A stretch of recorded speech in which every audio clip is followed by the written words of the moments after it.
সম্প্রচার হচ্ছে। এখানে রত্না বসে আছে, উনি চরিত্র করছেন দুঃখিনী জহুরার। দুঃখিনী জহুরা যেহেতু সাদা কাপড় পরে আছেন, ওনার একটা ছেলে আছে, সংসারে অভাব অনটন, ভাইদের যে বউরা আছে এরা দেখতে পারে না। খুবই চমৎকার একটি গল্প, আপনারা না দেখলে মিস করবেন। আমাদের সাথে আছে হিরো আপন। হ্যাঁ, আসসালামু আলাইকুম এভরিওয়ান, আপনারা সবাই কেমন আছেন? জি খুবই ভালো আছে। জি, অবশ্য ভালো আছে। সবাই দেখবে বেশি বেশি করে এখানে আমাদের এই যে তাহমিনা যাকে আমরা বেবি বলে ডাকি, বেবি ছোট্ট মনে করবেন না, সে ছোট ছিল এককালে, এখন সে বড় হয়ে গেছে, সে বেবি।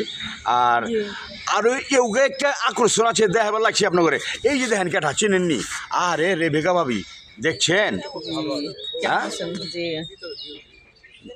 কিছু করবেন আপনি, কিছু করবেন নাকি? আপনি কিছু জিজ্ঞেস করেন। আচ্ছা, ভাবি এখানে কার নাটক করে দেখছেন আপনি? আমরা রত্না কবিরের নাটক করতে আসছি, দুঃখিনী জহুরা। বাহ, চমৎকার চমৎকার। দর্শক শুনলেন, রত্না কবিরের নাটক, মানে গুঞ্জন উঠে গেছে সারা ইন্ডাস্ট্রিতে যে রত্না কবির শুটিং করছে। আর ওই যে দূরে একজন বসে আছে দেখেন, একটু জুম করে আপনাদেরকে দেখাই, ওই যে এনার্জি বাদল দেখছেন, ও পায়ের উপর পা তুলে কী যেন দেখছে। যাক, আমরা তাকে দূরে ঠেলে দিই, আবার দূরে থাক। আবার চলে আসলাম আমরা ক্লোজে। হ্যাঁ, এই যে চলে আসলাম। ও দর্শক আমাকেই দেখায়নি আপনাদেরকে, এই যে আমি, এই যে